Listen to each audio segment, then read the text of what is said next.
Hello, I'm Sschrader, and I am a Libertarian presidential candidate. This morning, the story broke that the Houthi rebels in Yemen have succeeded in launching a major coordinated drone strike on the Saudi Arabian oil fields. This has prompted Saudi Arabia to, end 50% of their oil production. This comes to 5% of total oil production for the globe. And this is going to have financial repercussions in every nation because oil is going to start getting expensive. Now, this is the reason, forget man-made climate change. This is the reason why I believe we have to get off 20th century fossil fuel technology.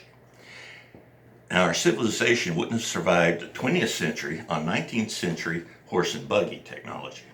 And it's not going to survive the 21st century on 20th century technology.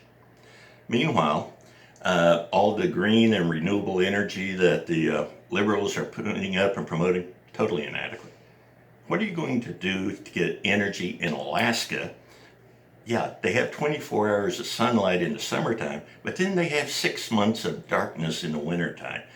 How big solar batteries are you going to have to do so someone doesn't freeze to death in the winter? Or forget that, you're going to put up wind turbines in Tornado Alley? I grew up in Tornado Alley. Yeah, they'll work great right up until that first tornado hit them. Okay? And so they're totally inadequate. And I do agree with the liberals that I do not like the idea of building giant nuclear reactors waiting to either melt down or blow up.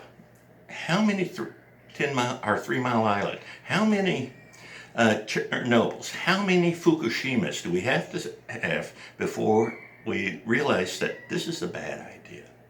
However, there is a fully developed technology available that can replace fossil fuels.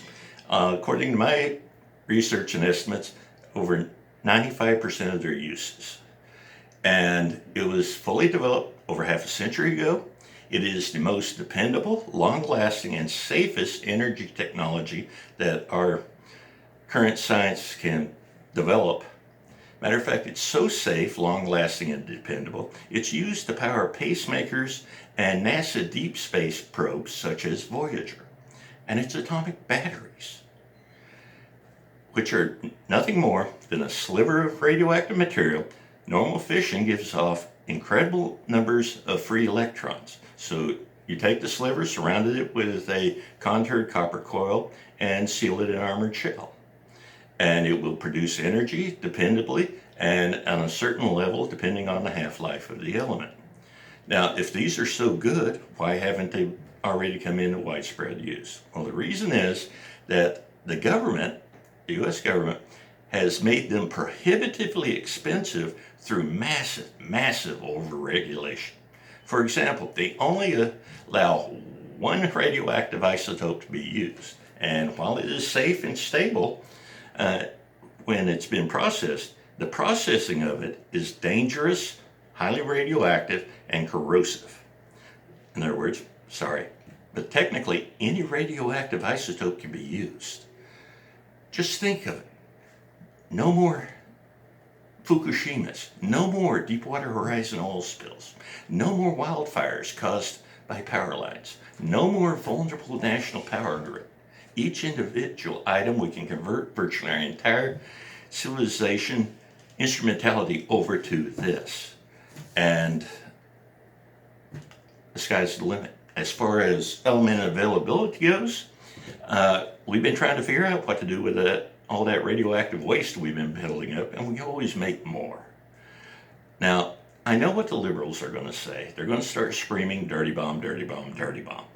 Well, the problem with that is that unlike, say, the fertilizer bomb that Timothy McVeigh used to blow up the Murrah building in Oklahoma City, someone trying to create a dirty bomb by cutting open hundreds, if not thousands, of these batteries, you have to understand how small the radioactive element needs to be.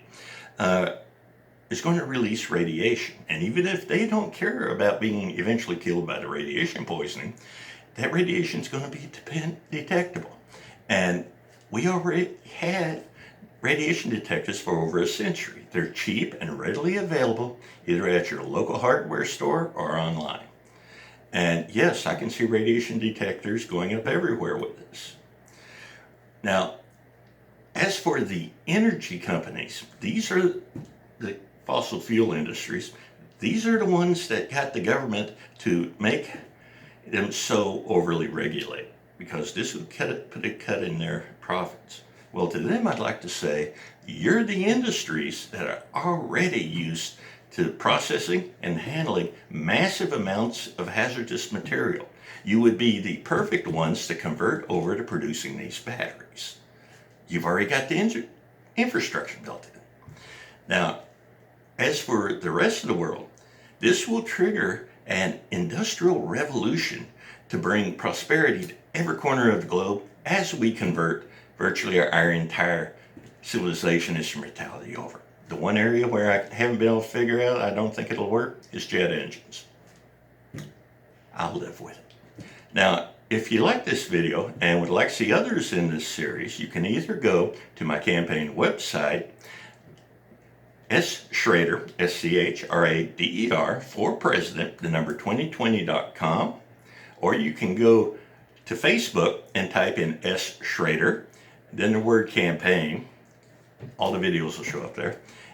Or you can follow me on Twitter at Steven, spelled with a PH, Sschrader. Goodbye.